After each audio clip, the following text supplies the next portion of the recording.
Merci d'être avec nous sur Gabon 24 pour ce nouveau parcours de la Constitution et moi. La Constitution et le peuple, cela aurait pu être le titre du livre à la mode actuellement au Gabon. Loin des caricatures, il s'agit en effet d'un projet de constitution, d'un avant-projet de constitution qui focalise l'attention à juste titre, car dans une démocratie, la Constitution définit l'exercice de la souveraineté par le peuple. Loin des bribes de lecture, allons comprendre avec notre invité de ce jour ce qui transpire de ce texte proposé, car il y a l'esprit et la lettre, vous le savez. Pour vous, je reçois Geoffroy Foumboula Libeka, député de la Transition. Merci d'être avec nous. C'est moi qui vous remercie. Bien, soyez le bienvenu sur Gabon 24. Avant toute chose, quelle lecture globale faites-vous de cet avant-projet de texte? Comme vous l'avez dit, c'est un avant-projet de texte. La lecture que l'on peut faire ne peut s'appuyer que sur certains éléments. Les recommandations du dialogue et éventuellement un document qui a fuité, s'apparentait effectivement à un avant-projet de la Constitution. D'autant plus que les débats au niveau de la population se cristallisent autour de ces deux éléments. Le document qui a fuité et les conclusions du dialogue. D'accord. Si on se base sur ça, il faut dire qu'en comparant les constitutions partant de 91 à 2023 et ces éléments qui sont à notre disposition, il n'y a pas de changements fondamentaux. Que cela soit pour les éléments liés à la séparation de pouvoir. Si on prend la composition, par exemple, du Conseil supérieur de la magistrature, de 91 jusqu'en 2023, le président de la République a toujours été président du Conseil supérieur de la magistrature. À une différence prête, dans la composition du Conseil supérieur de la magistrature, après les accords de Paris en 1994, parce que dans la Constitution de 91, on a le président de la République et le président du Conseil supérieur, et le vice-président était le président de la Cour suprême. Seulement les politiques, quand ils se retrouvent en 1994 à Paris, décident d'évincer l'ordre judiciaire du Conseil supérieur de la magistrature. Donc en 1994, ils enlèvent à la vice-présidence l'ordre judiciaire représenté par la Cour suprême pour mettre le ministre de la Justice. Oui. C'est pareil pour la Cour constitutionnelle. En 1991, les membres de la Cour constitutionnelle étaient nommés 3 par le président de la République, 3 par le président de l'Assemblée nationale et 3 par le Conseil supérieur de la magistrature. En 1994, quand les politiques se retrouvent, ils décident de politiser la Cour constitutionnelle. Ils évincent l'ordre judiciaire et ils ne gardent dans les pouvoirs de nomination que le président de la République, le président du Sénat et le président de l'Assemblée nationale. Alors, est-ce que cela a évolué Cela n'a malheureusement pas évolué. D'accord. Et quand on regarde, par exemple, le projet de document qui a fuité, si on peut s'appuyer dessus, on se rendra compte que l'esprit de la Constitution est de revenir dans les dispositions de 91 en ramenant, sinon en conservant depuis 2018, le pouvoir de nomination également par le Conseil supérieur de la magistrature. Donc ça, c'est un des éléments. D'accord. Les éléments qui ont peut-être changé entre 91 et ce qui nous est permis d'apprécier aujourd'hui en matière de documents, c'est au niveau des critères d'éligibilité. D'accord. Et d'ailleurs, nous allons revenir, parce que ça va être d'ailleurs l'un des points sur lesquels nous allons nous appesantir durant cet échange. Il y en a 4, à savoir les critères d'éligibilité, l'article 53, la dissolution de l'Assemblée nationale, l'article 72, l'accès aux mandats électoraux, article 20, et l'article 47 qui consacre les rôles et les missions de la société civile. Allons au cas par cas. L'article 53, dites-nous, qu'est-ce qui a changé entre 91 et le texte proposé qui a fuité, comme vous le dites? En fait, ce qu'il faut dire, c'est qu'en 91, quand les politiques se retrouvent, ils décident effectivement de visser l'éligibilité à la fonction présidentielle en limitant l'âge à 40 ans minimum, 70 ans maximum. Même si aujourd'hui, ceux qui étaient acteurs en cette période se mettent à crier sur les toits qu'il faut lever la limite d'âge. Mais ce sont eux, parce qu'ils ignoraient un jour qu'ils devaient être rattrapés par cette limite d'âge, qu'ils l'ont inséré, parce que, assurément, en leur temps, ils voulaient également empêcher certains jeunes, notamment on avait les Ali Bongo, les André Baobab, et c'est pour cela qu'ils avaient été inversés du gouvernement, parce qu'ils avaient introduit une autre disposition, il fallait avoir au minimum 35 ans. Donc ils ont fait tout ça pour bloquer un groupe de jeunes en ce temps, Et aujourd'hui, ignorant que ces dispositions devaient un jour les rattraper. C'est le cas dans lequel nous sommes aujourd'hui. Alors, l'évolution, oui. La seule modification, effectivement, le rajout, porte sur le fait d'être gabonais de père et de mère. Eux-mêmes, père et mère. De mère. Ouais. Être marié à une Gabonaise. Gabonaise qui elle-même doit être née de père et de mère. Et de mère. Ouais. En gros, c'est la principale réforme sur les critères d'éligibilité. En ce qui me concerne, je ne suis nullement gêné par ces critères. Je l'ai dit, s'il fallait les renforcer, je devais les renforcer. Comment? Parce que dans aucun pays au monde, la fonction suprême n'est aussi facilement accessible. Ailleurs, ils ont pris comme critère le droit de sol. Nous, on a choisi comme critère la filiation. D'autres ont choisi d'autres critères. Il n'y a aucun critère commun en matière d'éligibilité à la fonction suprême. Je pense qu'aujourd'hui, on s'est penché sur ce critère à cause de certains précédents, mais je ne pense pas que c'est une situation qui est figée. D'autant plus que quand on lit le document qui a fuité, il y a les intangibilités, et je ne pense pas qu'être né de père et de mère fait partie des intangibilités. Ce qui sous-entend qu'avec le temps, si la situation évolue, il se peut qu'à la faveur d'un autre référendum, on revienne sur ces dispositions. Mais est-ce que vous êtes d'avis aujourd'hui que cette disposition discrimine d'une certaine façon les Gabonais qui ont un seul parent gabonais? Non, en fait, moi, ce que je refuse, c'est qu'on voie ces critères uniquement sous cet angle de binationaux. D'accord. Parce que ces critères sont discriminatoires pour une catégorie de la population. Quand on dit qu'il faut avoir minimum 35 ans, ben, je suis désolé. Est-ce que ceux qui ont moins de 35 ans sont-ils moins compétents quand on sait que le plus jeune président que le Gabon ait connu avait 32 ans? C'est ça. Personne ne se plaint. Et pourtant, c'est plus de 30%, plus de 50%, parce que c'est la jeunesse de la population gabonaise qui est exclue. Personne ne se plaint, ça ne gêne pas. Pourquoi est-ce qu'on doit uniquement regarder ces critères sous le prisme de la binationalité? Non. Les critères sont discriminatoires, si on le veut bien, pour une catégorie de la population. Et cela est comme universel. Dans un concours. C'est partout dans le monde. C'est comme dans un concours. Il faut bien certaines personnes qui soient éligibles à un moment donné et d'autres pas. C'est universel, c'est universel. Comme ça. Mais au-delà de tout ça, si nous regardons un petit peu dans le rétroviseur de l'histoire du Gabon, on vous a entendu donner de la voix plusieurs fois pour critiquer l'espèce on va dire quoi, de suite logique de l'histoire. Je m'explique. Le père a laissé le fils voulait laisser le petit-fils. Donc, pour ne pas caricaturer ou nommer les choses clairement, est-ce qu'il n'y a pas eu, au niveau de l'Assemblée constituante, des débats autour justement de l'encadrement d'une disposition qui ne permettrait pas un jour au fils du président actuel, par exemple, de le succéder si jamais il venait à être élu? Le meilleur encadrement qu'on puisse offrir à une population, c'est la séparation des pouvoirs. Et je n'ai pas la prétention, même si j'étais parlementaire, d'interdire à un autre citoyen, parce qu'il est le fils d'un chef de l'État, de briguer à la magistrature suprême. Je n'ai pas ce pouvoir. C'est son droit le plus absolu. Mais la seule garantie que l'on puisse avoir, c'est d'avoir des pouvoirs qui sont séparés, où le président de la République n'est pas à la fois le patron de l'ordre judiciaire et le patron de l'ordre législatif, comme cela se projette dans le document qui a fuité, parce qu'il garde ses missions de président du Conseil supérieur de la magistrature, des missions dévolues à tout président depuis 1991. Il garde le pouvoir de dissolution en tant que président, comme ça a toujours été dévolu depuis 1991. Ce ne sont pas des dispositions qui sont nées d'aujourd'hui. Ça a toujours été ainsi. Notre bagarre à nous était de se dire, bon, on a la transition, est-ce qu'on ne peut pas profiter de cette transition pour faire autrement? Voilà. Mais ce sont des choses qui ont toujours existé. L'article 91, nous évoluons puisque nous parlons du législatif et de l'exécutif.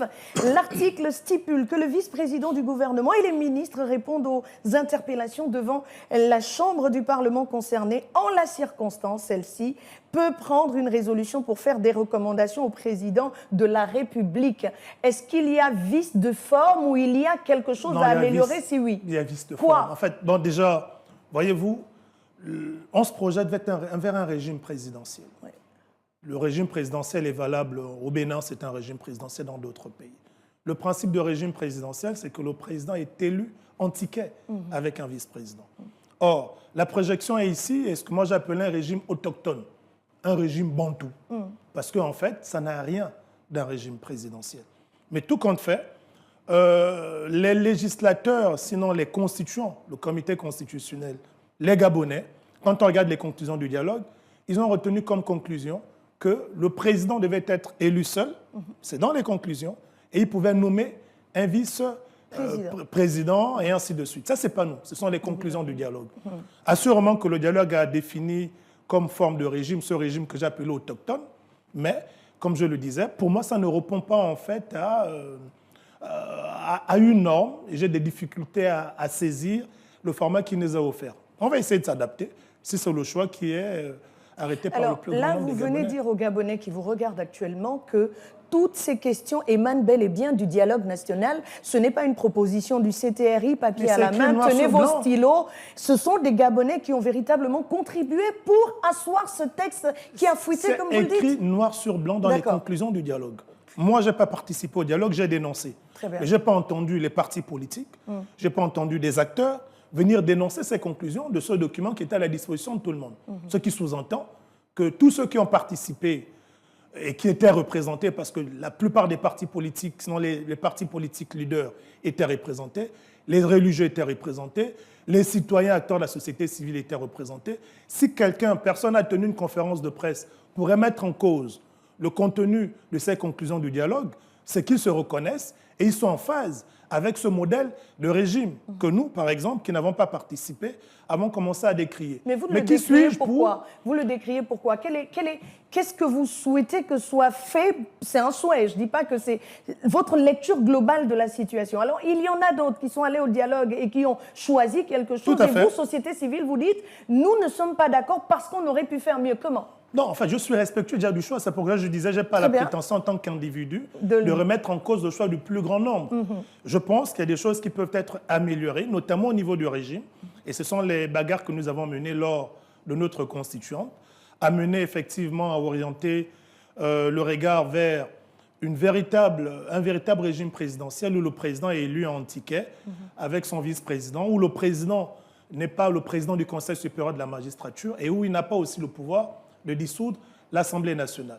Mais cette disposition figure, malheureusement ou heureusement, c'est pour ceux qui l'ont adoptée, dans les conclusions du dialogue national. Et le référendum malheureusement, va trancher. Voilà, le référendum va trancher. Moi, je respecte. Tout à fait. Voilà la volonté du plus grand nombre, même si je remets en cause, comme je suis en train de le faire, mais ça n'a pas le pouvoir de remettre en cause tout ce travail. L'article 103, on évolue, opposition parlementaire, l'article stipule que cette opposition dispose de droits lui garantissant une représentativité, on va dire, adéquate et effective dans toutes les instances du Parlement. Hier, l'on a parlé d'une assemblée, une assemblée nationale monocorde, pour reprendre l'expression d'une personnalité politique gabonaise. Et aujourd'hui, on a cet article-là. Est-ce qu'il y a évolution entre 91 et le texte proposé aujourd'hui? Bon, il y a une évolution. Oui. Parce que je pense que le statut de l'opposition a toujours été souhaité par les acteurs de l'opposition. Ils l'ont aujourd'hui dans ce qui peut devenir demain la constitution du Gabon. On ne peut pas dire à ce niveau qu'il n'y a pas eu une évolution. Mais encore, on aura l'occasion d'en discuter, comme vous avez cité les points au niveau du pouvoir législatif. Aujourd'hui, l'opportunité est donnée de consacrer justement à l'opposition un statut. Ce n'est pas une mauvaise chose. Maintenant, il faudra que cette opposition puisse aller convaincre sur le terrain pour pouvoir justifier de ce statut. On attend de voir la loi organique pour voir le contenu de ce statut. Voilà. S'il est question de mettre les leaders de l'opposition à l'aise, mettre les moyens de l'État, c'est-à-dire allouer un budget, mettre les moyens de l'État, si c'est défini dans une loi organique, moi je vais m'y opposer avec toute la... Voilà. Dans quel pays au monde l'opposition est à l'aise et fait ce qu'elle veut? Parce que justement, le problème qu'on a, c'est l'interprétation. D'accord. Beaucoup vont s'appuyer dessus pour dire, comme on nous a donné un statut, il faut qu'on nous donne les moyens pour accompagner ce statut. Non, il n'est pas question de prendre l'argent du contribuable pour nourrir les politiques. Vous avez un statut, c'est sûrement pour vous protéger et vous donner plus de poids dans le cadre de vos missions, mais il n'est nullement question que l'argent du contribuable serve à financer le train de vie des politiques. Mais est-ce que vous pensez que c'est un pas franchi? Parce que l'opposition gabonaise a toujours balbutié jusqu'à ce jour. Elle n'a pas véritablement une emprise parce que les élections nous ont montré, les élections organisées au Gabon, nous ont bien montré que l'opposition n'était pas représentative de l'aspiration profonde du peuple. Alors, est-ce que c'est un pas de géant, un pas que l'on vient de franchir, ou bien on va encore se retrouver dans les débats de salon où il y a une majorité qui se dit majorité donc au-dessus de la mêlée et une opposition qui se dit piétinée parce qu'en dessous, n'ayant pas les cordes du pouvoir entre les mains. D'accord. Désolé, un peu grippé. Alors non, je ne peux pas dire que l'opposition n'a pas toujours été représentative. Ce n'est pas vrai. C'est votre lecture. C'est ma lecture, et je peux le démontrer. Tout à fait. Simplement parce que le PDG n'a jamais gagné une élection au Gabon. Sinon, on n'aurait pas eu ce coup d'État, on n'aurait pas parlé d'élections tronquées ayant motivé le coup d'État qui nous permet aujourd'hui de vivre cette transition. Donc ce sont des éléments qui sont forts, appréciables et qui sont factuels. Donc vous avez Moi, j'estime que l'opposition a toujours su convaincre l'opinion, qui a toujours eu soif du changement. Si ce n'était pas le cas, on n'aurait pas salué tous le coup de libération.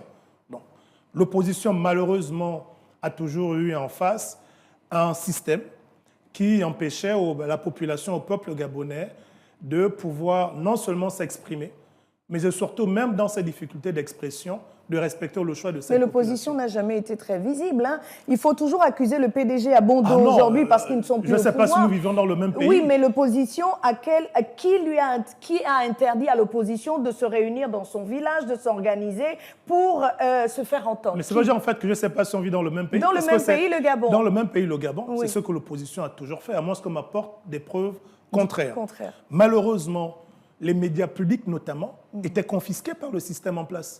Il n'y a qu'à voir les statistiques dans le rapport de l'Union européenne, le temps d'antenne en matière de répartition. Plus de 70% pour le PDG Ali Bongo et à peine 30% mais parce que la plupart des opposants ne venaient pas, ne répondaient pas à nos invitations. On va refermer ce débat vite fait pour nous recentrer sur ce qui est d'actualité. Vous aviez un point très important en parlant du législatif et de l'exécutif. On fait un petit pas en arrière, parce que vous avez dit qu'il y a des choses qui ont certes évolué, mais qu'il y en a d'autres qu'il faut absolument reviser. Lesquelles? Parlons de l'exécutif. Oui. L'exécutif, je me suis déjà exprimé, c'est pareil pour le législatif, c'est la séparation des pouvoirs. D'accord, on va passer. Voilà. Maintenant, pour le législatif, effectivement, il y a des choses qui ont évolué. Je vous prends un cas simple. Si on prend les dispositions de l'article 19 et 39, dispositions combinées des articles 19 et 39, des constitutions partant de 91 jusqu'en 2023. En 91, il n'y avait aucune épée Damoclès sur la tête d'un parlementaire élu. Parce qu'aucun parlementaire dans la constitution de 91 ne pouvait perdre son mandat s'il était exclu de son parti. Quand les politiques se retrouvent en 94 aux accords de Paris, ils décident de chosifier le parlementaire en mettant une épée Damoclès, en disant un parlementaire qui est exclu de son parti politique perd son mandat. Ça fait quoi? Ça fait que même si au PDG, vous avez des personnes, comme on l'a vu lors du vote de la loi sur l'homosexualité, ceux qui avaient voté contre au PDG avaient été convoqués en conseil de discipline dans leur parti. Ça, ce sont non, c'est l'information, c'est officiel. C'est comme ça. Il y avait un communiqué. Voilà. Pourquoi? Fait. Parce que simplement, il y a cette disposition qui avait été introduite. Si tu es exclu du parti parce que tu ne suis pas la ligne directrice du parti, tu perds ton mandat. Or, dans le document sur lequel nous échangeons, cette épée de Damoclès est levée. Elle est enlevée. Parce que le vœu assurément des autorités de transition est que le parlementaire puisse s'exprimer librement, qu'il ne soit plus chosifié. Parce qu'il aurait dit quelque chose qui n'est pas en phase avec la ligne directrice du parti, qu'il ne soit plus, qu'il ne perde plus son mandat, même s'il est exclu. Bien au contraire, après son mandat, si son attitude n'a pas convaincu son électorat, eh bien son électorat va décider soit de le renouveler cette confiance ou non. Alors, il n'y a aucune disposition dans ce texte qui balise quand même les agissements du président de la République. Voilà, donc on a cette épée de Damoclès qui a été levée sur la tête du député, mais rien sur le président de la République qui est libre de tout faire et au sortir de ses 2 mandats, si jamais il est réélu, qui peut vaquer facilement à ses occupations. Qu'avez-vous à dire à ce sujet? Est-ce que ce n'est pas des choses qu'il fallait discuter Mais je vous rappelle quand même que je fais partie de ceux qui ont voté contre le rapport. D'accord. Par contre, nous ne sommes pas encore au référendum. Le fait de voter contre le rapport n'a rien à voir avec l'élection référendaire. Tout à fait. On a voté contre, moi singulièrement. C'était justement pour permettre cette tri au gouvernement, qui en dernier ressort, je pense depuis le week-end dernier, ils sont du côté de la pointe, planche pour la dernière monture. Notre nom visait justement à faire comprendre qu'il y a encore des choses à améliorer. Ceux qui ont voté, oui, ont estimé que tout était parfait. Mais pour nous, on estime que tout n'est pas encore parfait. le cas de haute trahison, il faut mettre du contenu à l'intérieur. Nous, on avait proposé dans le cas de la haute trahison qu'on mette des détournements de fonds et tout ce qui s'ensuit. Dire que la haute trahison va uniquement se limiter, par exemple, à la cession d'une partie du territoire. Bon, même si on n'aime pas un pays, je ne sais pas combien de pays, combien de chefs d'État vont accepter de céder une partie de leur territoire. Donc c'est une chose qui est peu probable. Or, ce qui est plus probable, c'est des détournements de fonds, tout ce qui est prise d'intérêt, ainsi de suite.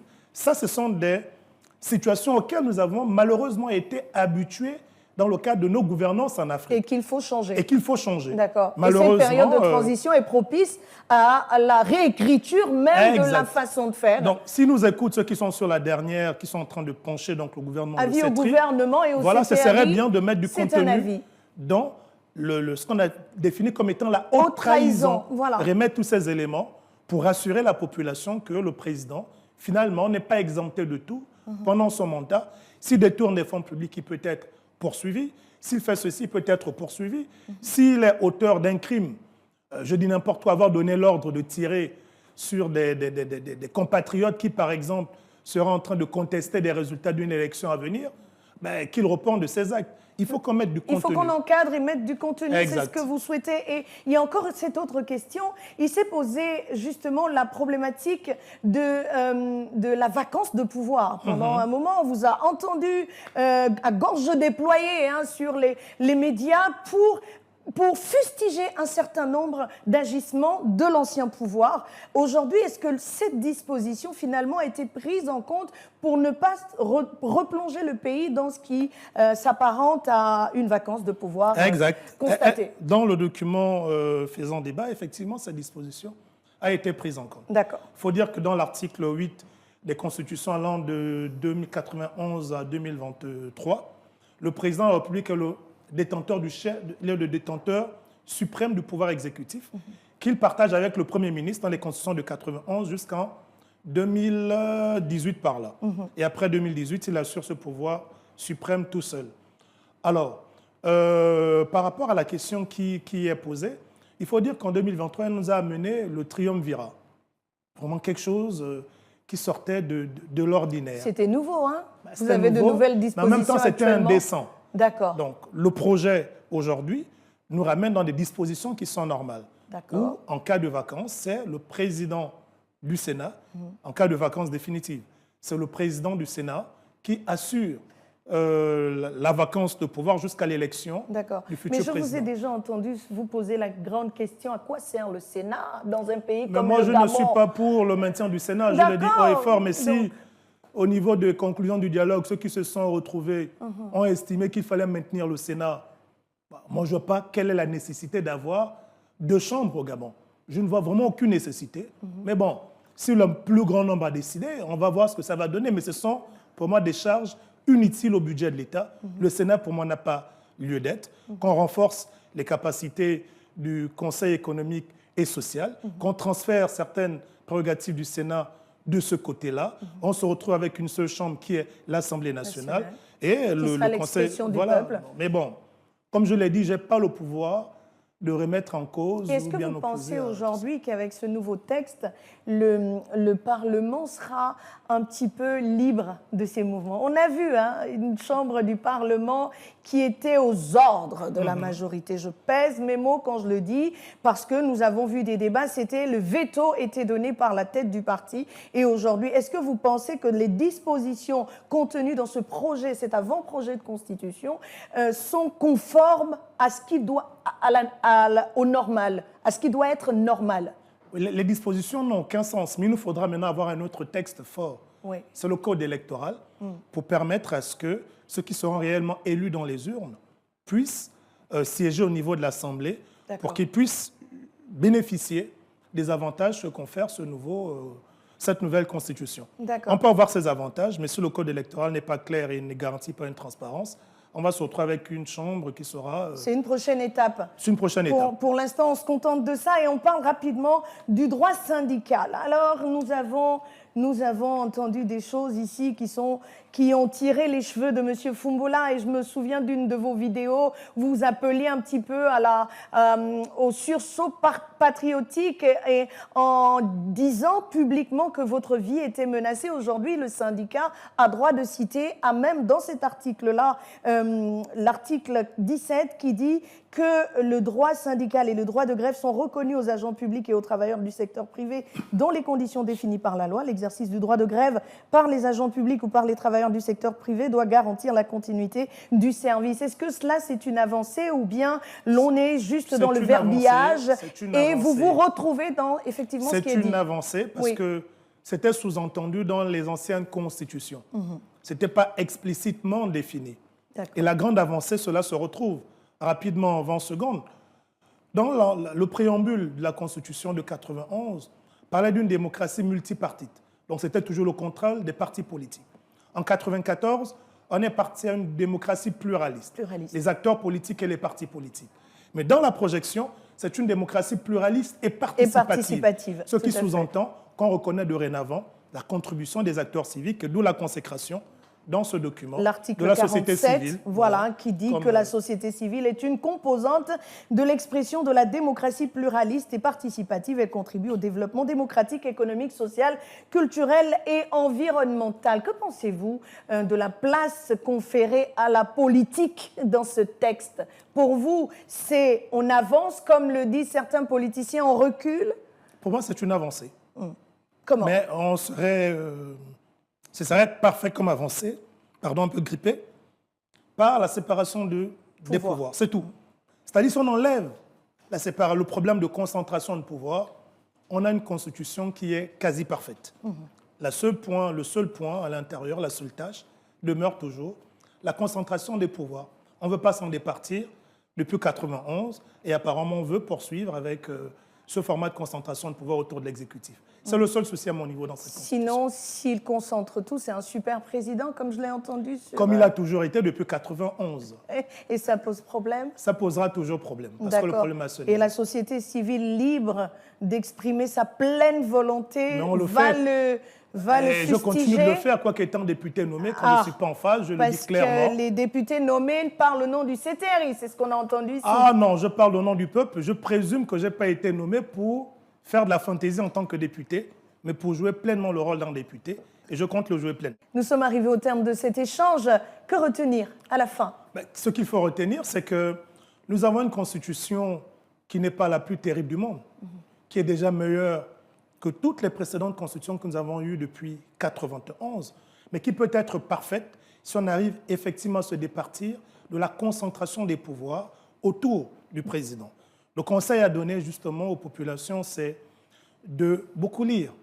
On a Internet, ça ne sert pas juste à suivre les discours et les propos politiques, que chacun aille, télécharge des documents de la Constitution, se bâtisse sa propre opinion pour ne pas se laisser diriger justement par les discours émotifs venant surtout des acteurs politiques qui, eux-mêmes, depuis 1991, ont contribué à ce que le pays soit dans cet état en gardant la concentration de pouvoir autour de l'exécutif.